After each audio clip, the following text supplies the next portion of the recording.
उनका भी मैं यहाँ स्वागत करता हूँ। देखिए, कुछ महीने पहले महाराष्ट्र में चुनाव हुआ, हरियाणा में चुनाव हुआ, लोकसभा का चुनाव हुआ। उससे कुछ ही महीने पहले,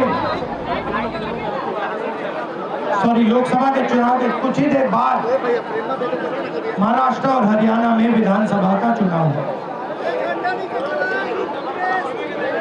लोकसभा के चुनाव में महाराष्ट्र में इंडिया गठबंधन मेजॉरिटी लेके आए, जीत के आया, और विधानसभा के चुनाव में कुछ ही महीने बाद इंडिया गठबंधन बुरी तरह हारा। उस समय हमने कुछ ज्यादा बोला नहीं, मगर हमने काम शुरू किया। 21वीं सदी है, डेटा की सदी है, डेटा की सेंचुरी है। हमने डेटा देखना शुरू किया, और जैसे ही हमने डेटा देखना शुरू किया, हमें पता लगा कि लोकसभा में और विधानसभा में 1 करोड़ नए वोटर शामिल हुए। मतलब विधानसभा में 10% ज्यादा वोटरों ने वोट किया। और जब हमने पता लगाया कि ये वोटर कहां से आए, ये कौन है, तो आश्चर्य की चीजें निकली। हर कंस्टिट्यूएंसी में जहां भी वोटर बढ़े, जिन जिन कंस्टिट्यूएंसी में वोटर बढ़े, वहां पर बीजेपी जीती। सारे के सारे वोट, जो नए वोट आए, वो सारे के सारे बीजेपी को गए। एक बिल्डिंग में 4000 5000 वोटर रजिस्टर हुए। गरीबों के वोट काटे गए। और जब हमने इलेक्शन कमीशन से कहा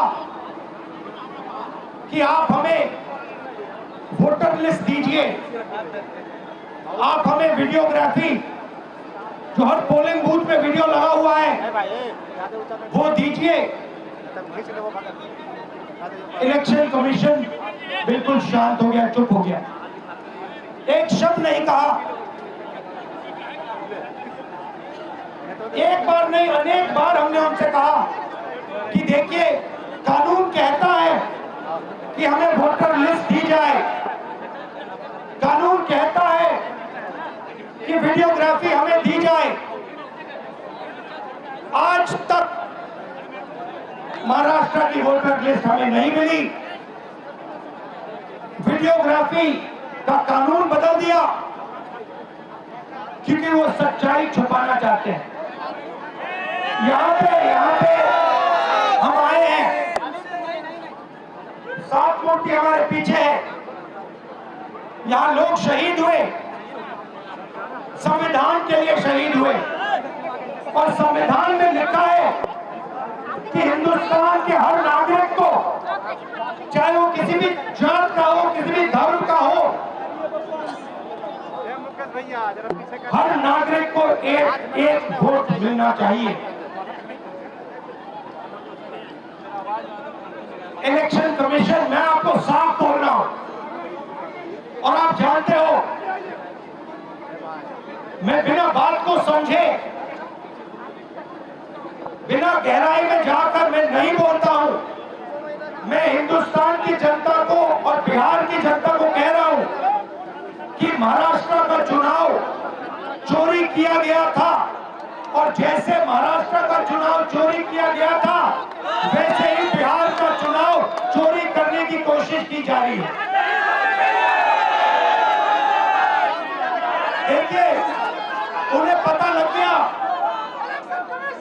कि हमने महाराष्ट्र मॉडल समझ लिया है,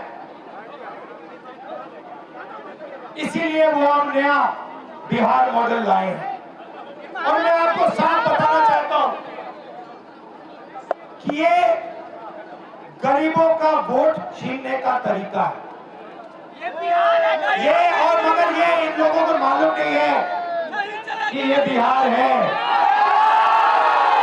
ये बात समझे नहीं है, ये बिहार है और बिहार की जनता ये कभी नहीं होने देगी। हमारे लोग इलेक्शन कमिश्नर से जाके मिले,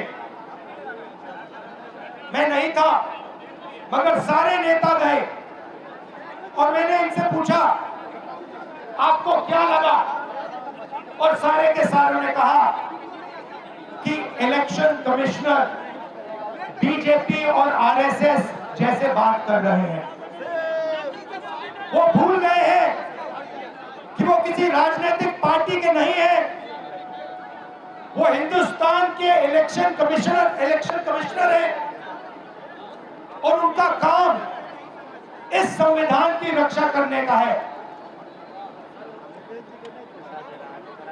और मैं इस यहां से क्लियर मैसेज देना चाहता हूं, आपको जो करना है करिए, मगर बाद में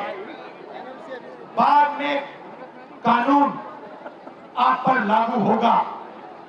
भूलिए मत, आप कितने भी बड़े हो, कहीं भी बैठे हो, कानून आपको नहीं छोड़ेगा। मैं आपको गारंटी दे रहा हूं कि कानून आपको नहीं छोड़ेगा।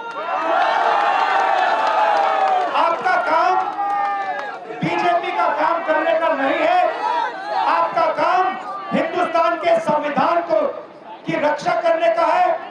आपका काम बिहार की जनता का जो वोट है, बिहार की जनता के दिल के अंदर जो है उसको पूरा करने का है, और आप अपना काम नहीं कर रहे हो। पहले इलेक्शन कमिश्नर सिर्फ बीजेपी नहीं चुनती थी, पहले इलेक्शन कमिश्नर को बीजेपी, ऑपोजिशन पार्टी और जो हमारे चीफ जस्टिस है जिन्होंने मांग की कि हमें बैठने दो, हमें इलेक्शन कमिश्नर चुनने दो, उनको बाहर फेंक दिया, उनको कमरे के अंदर आने नहीं दिया और हमें भी साफ कह दिया कि भैया यही नाम है,